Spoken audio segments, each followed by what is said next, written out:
perlu kita ingat mengenai peran Indonesia di era globalisasi. Pertama, globalisasi.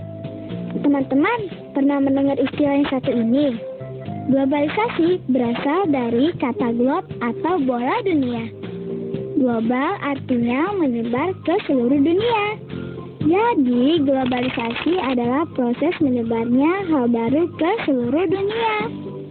Globalisasi terjadi karena kemajuan teknologi komunikasi. Contohnya adalah penemuan telepon dan internet. Teknologi komunikasi modern menyebabkan informasi dan berita dengan mudah menyebar ke seluruh dunia. Selain itu, alat transportasi juga makin modern, sehingga perjalanan antar negara menjadi lebih mudah. Bukti-bukti globalisasi mudah kita temukan dalam kehidupan sehari-hari. Misalnya, banyaknya produk-produk luar negeri.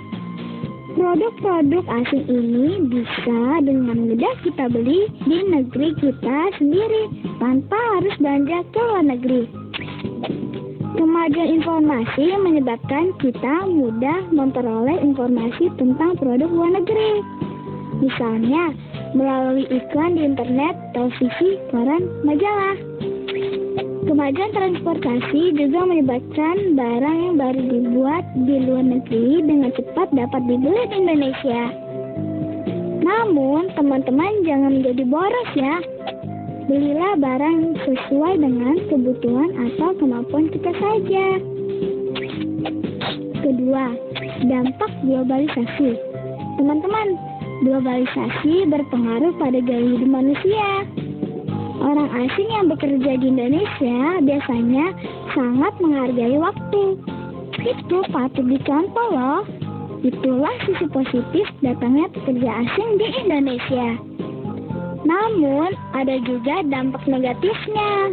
Misalnya, orang kita meniru cara berpakaian orang asing yang kurang sopan. Padahal kita sebagai bangsa timur menjunjung tinggi kesopanan. Dampak globalisasi lainnya adalah makanan. Banyak makanan cepat saji yang masuk ke Indonesia. Kita mudah mendapatkannya. Namun, hati-hati loh. Makanan cepat saji, kolesterolnya tinggi, dan bisa menyebabkan kegemukan loh. Dampak lain dari globalisasi adalah hilangnya nilai dan tradisi bangsa. Kita bisa lihat, gotong royong dan kerja bakti sudah makin jarang terdengar di perkotaan.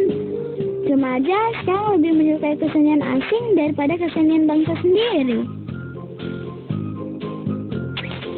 Ketiga, menyikapi globalisasi. Globalisasi bisa berdampak buruk juga ya. Bagaimana cara kita menyikapi era globalisasi ini ya?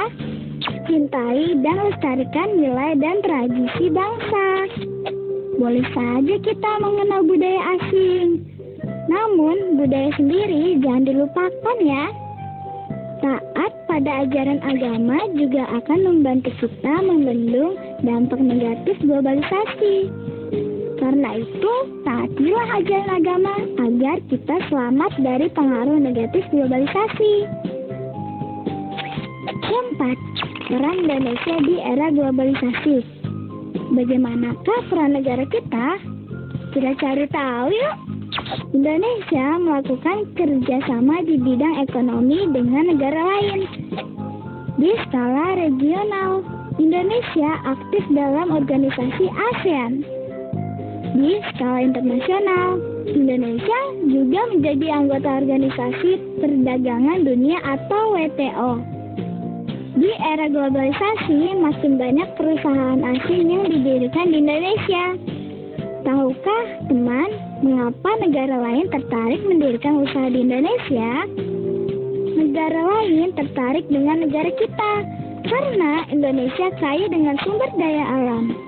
Lautan kita penuh dengan berbagai jenis ikan dalam jumlah yang amat besar.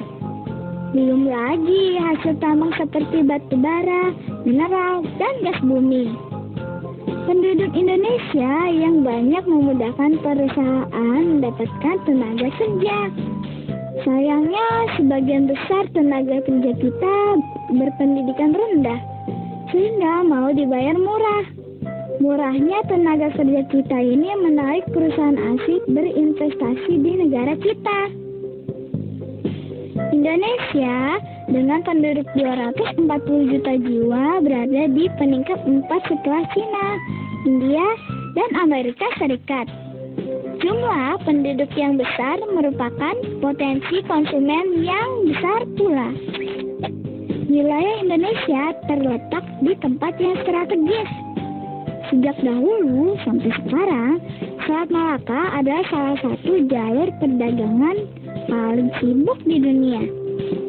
Ini memudahkan pengiriman barang sehingga perusahaan asing tertarik mendirikan perusahaan di Indonesia. Teman-teman, kita coba pikirkan bagaimanakah dampak perusahaan tersebut bagi kita semua. Banyak perusahaan asing di Indonesia, banyak membuka lapangan pekerjaan baru, pengangguran menjadi berkurang. Perusahaan asing biasanya membawa teknologi yang canggih dalam memproduksi barangnya. Ini memberikan kesempatan tenaga kerja kita untuk mempelajari teknologi mereka.